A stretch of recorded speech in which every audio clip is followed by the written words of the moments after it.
Good morning, good evening, wherever you are in the world. Welcome back to the ESC Scot YouTube channel. I'm Dean and I'm back with another Eurovision video. I'm still in Liverpool. I've been in Liverpool since Sunday. It's currently Friday. Tomorrow night is the grand final. It's weird because I'm used to filming so much about Eurovision, but while I've been here, I've not filmed a hell of a lot. I've live streamed a bit and I've put a lot on my Instagram and stuff, but I've not done a lot of stuff on YouTube. I'm uploading currently some of the performances that I've seen in the semi-finals. That's about it, but I thought I might come on here and just do a little video for you guys because I've not done that while I've been here, so here we are. Today I'm doing a running order reaction. Now, I have seen the running order. This is not my first initial reaction. I have seen where countries are performing. What I'm going to do in this video is just talk about it and say my feelings, and yeah, let's just get on with it. Let's get right into it. Now, if you haven't seen the running order yet, if you are a Eurovision fan, you will have seen it already. But here we go. This is the running order for Eurovision 2023, the grand final. So obviously the big five plus Ukraine have already drawn their half. The UK and Ukraine already drawn what position that they were performing in the grand final months back. And Ukraine drawn 19th and the UK drawn last, 26th. And then all the rest of the big five chose theirs a few days ago. And then after each semi-final, every qualifier chose which half they were going to perform in, and this is the kind of result.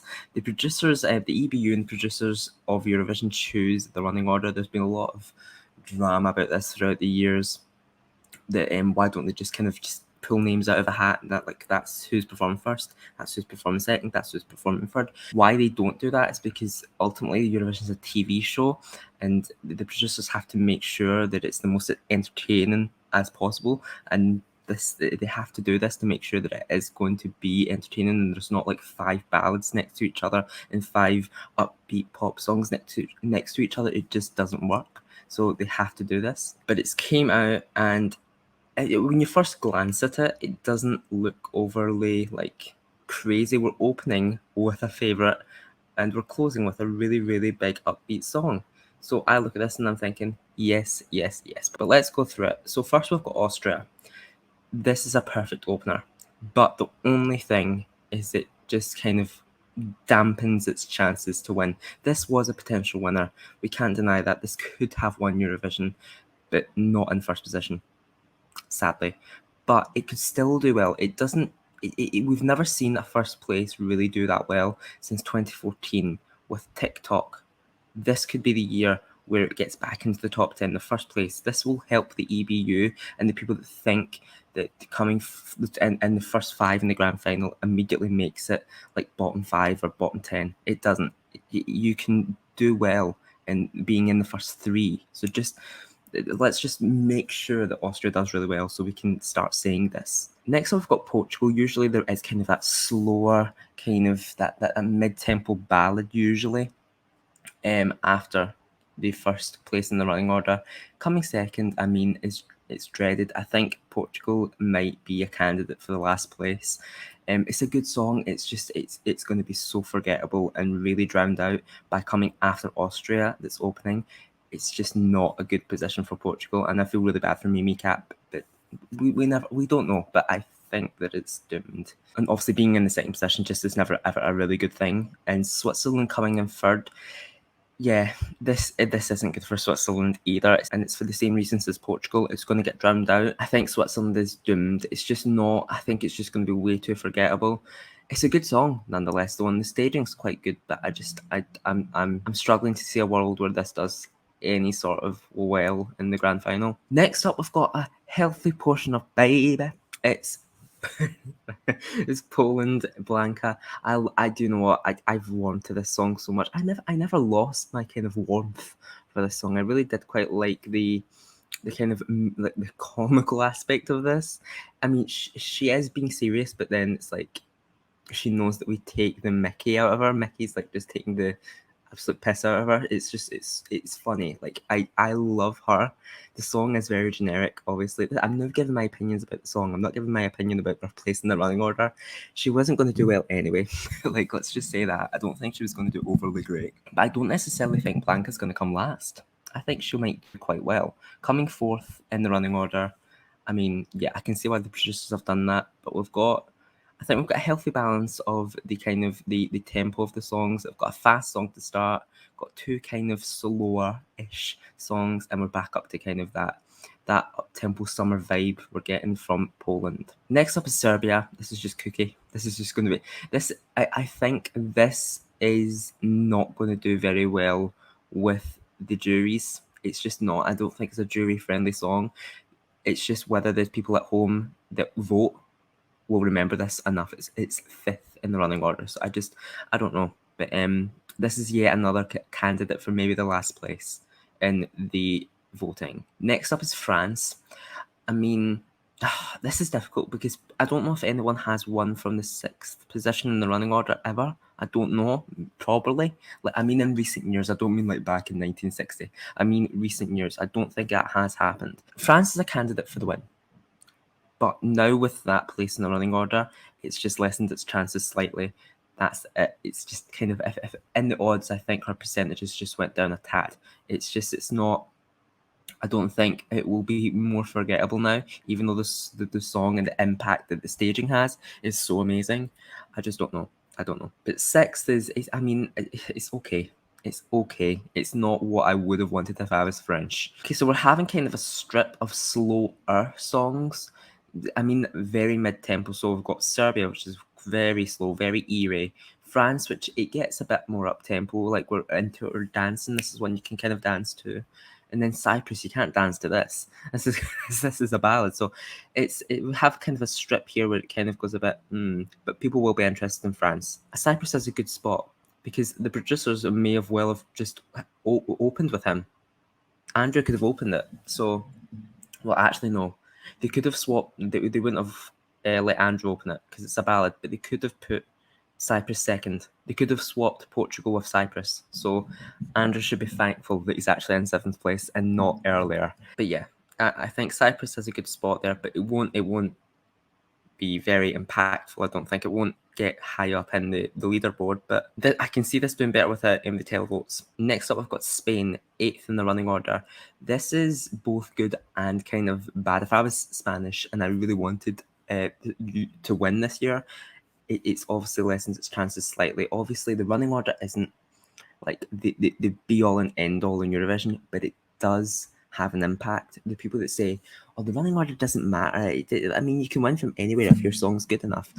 You're right, but if your song isn't as impactful enough as other songs that are later than that, then that's what people are going to pick up the phone for. That's just it's not an opinion; it's a fact. Like, if your song isn't as impactful as a song that came after it, then it's detrimental a little bit. Like, that's why the running order is just such a big deal in Eurovision. It's impactful. If you have a song that's amazing and it's a favourite, but you've been drawn first, it's going to impact your result a lot. So the people that say the running order doesn't matter, don't listen to them because they're talking shit. Spain is could still win from that position. They could still win, but it's like France. It's less likely, but they could still win. I'm happy with Spain being eighth, but they've put two favourites together because Sweden's next in ninth. I mean, this is actually a quite alright position for Sweden. I could see Sweden winning from this position. Obviously, like this Sweden could win, definitely. Being ninth is not going to be detrimental to them, especially if Albania's up next. The only thing that might hurt them is if Spain's before them, but I don't think that Spain's going to do as well as Loreen. That's all I'll say. But for Sweden drawing the first half in the running order, the producers have been very kind to Loreen because they could have put her in third. They could have put her in fourth. So be thankful that they've put her in ninth. I'm still confused why they put Spain and Sweden together though. Albania's next. This is just going to be so forgotten. Coming up after Loreen is just a horrible, horrible thing. Not a good thing. Not a good thing at all. And do you know what? I feel really bad for Albania because the song is actually quite good. And I'm happy they made the final. I didn't think they were going to make the final. So to make the final is just such an achievement in itself. The song is good. I'm trying to find my word. I'm trying to find the right words for it. The song is good. The staging is amazing. The staging is really good. And it's impactful. It's not going to be memorable. Even in 10th place in the running order, it's just not going to work. Next is Italy. So we have two songs that are ballads right next to each other, right after Sweden. This only helps Sweden. This only helps Sweden. It feels like the producers are just making Loreen's chances so much better. Italy, that's not a good place for them. Not a good place. It might work better for them that they're coming right after Albania. If they were right after Sweden, then I'd be worried for Italy. But I'm less worried that they're coming after Albania, not Sweden. If that makes sense. I feel like I'm not making sense, but I'm trying to make as much sense as possible. Italy, I feel like people are thinking Italy is going to do really well, and I don't see it. I don't see Italy doing very well, especially with that place. I just don't see that happening at all. I feel like Marco's going to be in the like 17 to maybe 22nd in the grand final. I don't see him doing any better than that. Like, I can see maybe a good jury score and a really bad televote score. That's what I can see happening for Italy. Yeah, I don't think they're going to do as good as last year. And even at last year, they didn't do it as amazing as people thought they were going to do. Yeah, I'm a bit scared for Marco. I don't think he'll do as good as he done in 2013. That's all I'll say. Next, Estonia. So we've got 3 ballads together. It's weird, but obviously it's not uncommon. And also the producers have probably felt like they had no choice. But there's very few ballads in here. So I don't know. Yeah, it's a confusing decision, but obviously they were all drawn in the first half. So obviously the producers had to make a decision. But Estonia, yeah, this is going to be Estonia is doomed, I think. I mean, I could be wrong, but coming after it, Italy is stronger than Estonia. I think I love Estonia's song. I mean, it's better than Italy for me, but in the public's eye, I don't think it is. It's a good song, but it's going to be drowned out, I think. Especially if you see what's coming right after it, Finland. This only helps Finland, having 3 ballads behind them. This is going to wake up the arena. This is going to it's going to make people at home that have kind of just went a bit, oh, this is kind of turning a bit, it's going to make them get out their seat and be like, oh my God, yes, I want this to win. That's the impact that people are going to have when they watch Finland. Like, karaoke is just going to wake up the arena with 3 ballads. It's going to be like Moldova last year, even though there were more ballads before Moldova last year when they kind of came on and woke up the whole arena. I think this is going to be even more impactful than that. This is nothing but good for Finland. This has made Finland's chances so much better. So amazingly excited for Finland in the final, because he could so win now. He has a very good chance at winning it. I'm so excited. Coming up after Finland is Czechia. They're doomed. Coming after Finland is just anyone that was going to come after Karaja is just absolutely. It's same for Albania coming after Sweden. It's just not going to be good for them. It's going to be detrimental, especially when you're coming before Australia as well. Australia is going to really, as well, like Karaja, it's going to wake up the arena. I'm almost sure Australia won semi too. Almost sure. It's just such a good song. It's such a good song. It's so easy to sing to. Oh, oh, oh, oh, oh, oh. It's a great song. It's not going to win, but top 10 is easily possible for Australia, especially in 15th place in the running order. And right now we're gaining back a balance of ballads and up-tempo songs now. After Australia, we get Belgium, Gustav, because of you. I like this song. I love this song. And yet again, I think this done better in the semi than what people think. I'm almost sure this came top 3. The arena went wild. And I'm almost sure the people at home are going to do the exact same thing. This may not get a very good jury score. But, well, actually, I don't know. His vocals are really good, so the juries might be quite impressed. But the televote score, I think, is going to be quite big. Out of all the countries this year, the one country that I really want to do well and to prove to people that this was the turnaround of the year, like the one song that everyone kind of was a bit sleeping on and then it done really well in the final, is Belgium. I really want this to happen for Gustav. Belgium's in a really good place. Armenia's next. I mean, I don't think this is very good for Armenia. I'm almost sure. Look, Georgia didn't get through, and Georgia and Armenia were both in the same semi, and I thought they were quite similar. So I'm kind of confused as to why Armenia got through and Georgia didn't, even when Armenia has this weird dance break in the middle. I like Armenia's song. I didn't like for a long time. And then I kind of started to see rehearsals and I heard it live for the very first time, and I really did quite enjoy it. But I just was so confused with the dance break. I don't know what that all was about. I just don't get it. But coming after Belgium's not good, especially if it's just like that kind of slow ballad and it's kind of weird with that dance break. It's just not.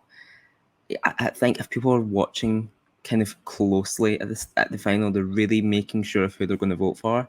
I think people would choose Belgium and Australia over Armenia. That's all I'll say. Then Moldova. I mean, actually, that's a good place for Moldova. Coming right after Armenia, Moldova yet again could wake up the arena and wake up people at home. It's got a really ravey vibe about it. It's really fun. It's just a fun song. But yeah, I don't think it will do overly well, but it's got a good place in the running order. So this is very unpredictable for Moldova. This could be anywhere between 10th and 20th. I have no idea. Next is Ukraine. I met someone in the queue yesterday to get into the arena for semi-final 2 live, and it was apparently this woman just didn't know about Eurovision at all.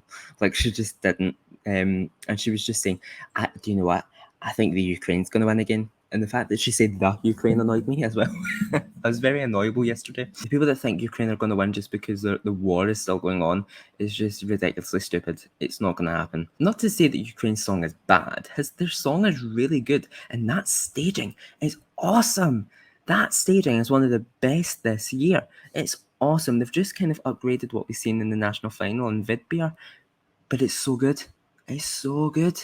See that bit where he's kind of standing in the bottom left-hand side of the box and he kind of goes right down into it and he's not there anymore. It's kind of, I saw that on stage and I know how they done it, and it's so good. It's everything about it. It's very elaborate. It's very kind of, it's almost quite eerie as well. It's really good.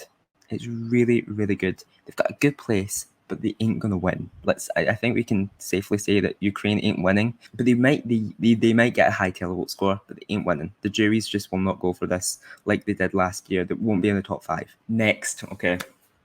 I was really kind of sorry this week because I've slowly kind of moved Norway down. Well, I say slowly moved Norway down. I've moved Norway down to 2nd place. Norway was my winner for quite a long time, but Finland's just moved up to my winner. Like, I love Finland so much. I love Karaja. He needs to win, but I love Norway so much, and this has only made me want her to win more. And her being in the 20th place for the running order is only helping, like, my kind of heart. It's only helping me go, oh, I want her to win. I really want her to do well. It's just every single day that goes by before the grand final, I think the chance just lessens and lessens and lessens that she's going to kind of get the top 3. I don't know, but she's in the 20th place in the running order. That's so good, especially coming after Ukraine and coming before Germany as well is quite a good thing. I am excited for Norway. I'm very excited because she could do well. I've always said, I said it from the moment I heard the song. I could see this win Eurovision. It's a Eurovision winning song. The people that say it's boring, it's generic, and it's kind of, there's no special moment. I mean, like, look at Loreen. Look at Tattoo. Is there anything really special, overly special about that song? No. It's a generic pop song, but there is a wow moment in it, and so does Norway. That high note is a wow moment. The wow moment in Tattoo is kind of when she stands up and lifts this box off her and she's free. That's that wow moment in Sweden. The wow moment in Norway is that high note, and it really excites people, and it will entice juries at the end of the day. I love Norway. I love the song. I want her to do well, and if she doesn't, I'll appreciate that and I'll accept it. But that running order is just, that place is really good for her.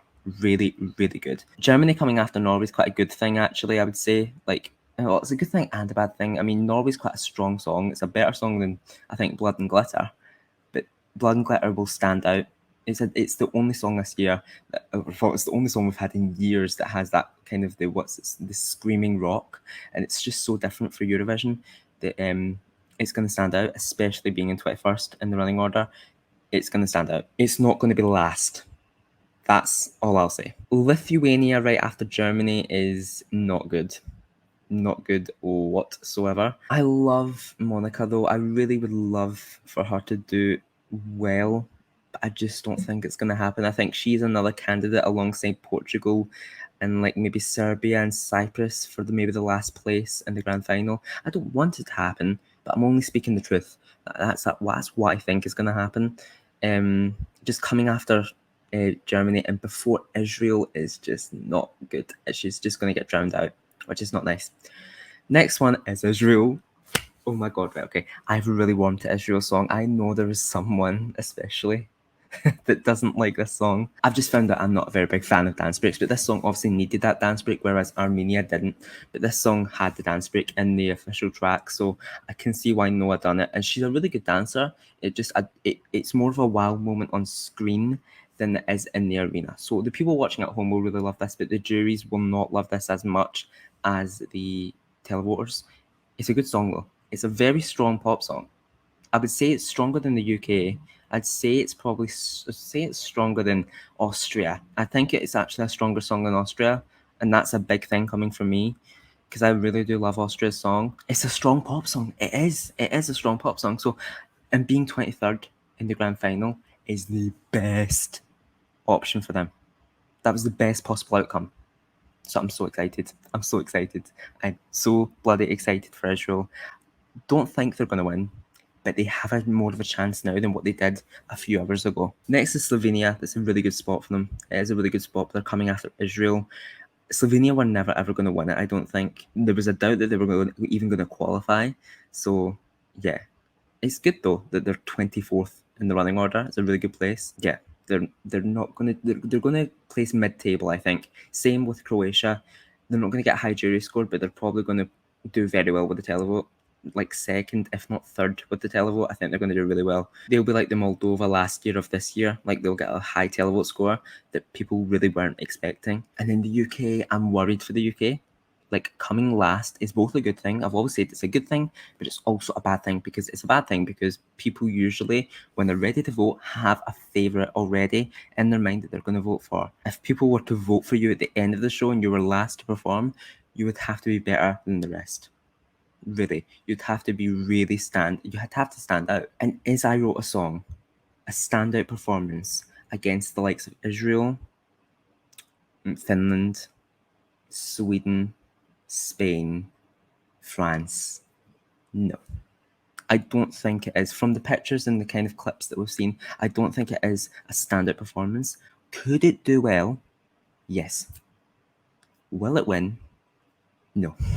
I'm preparing myself for it to do good and for it to do bad. I'm not going to care really much. I just wanted to place in a good spot. I will care if it came last. I do not want her to come last.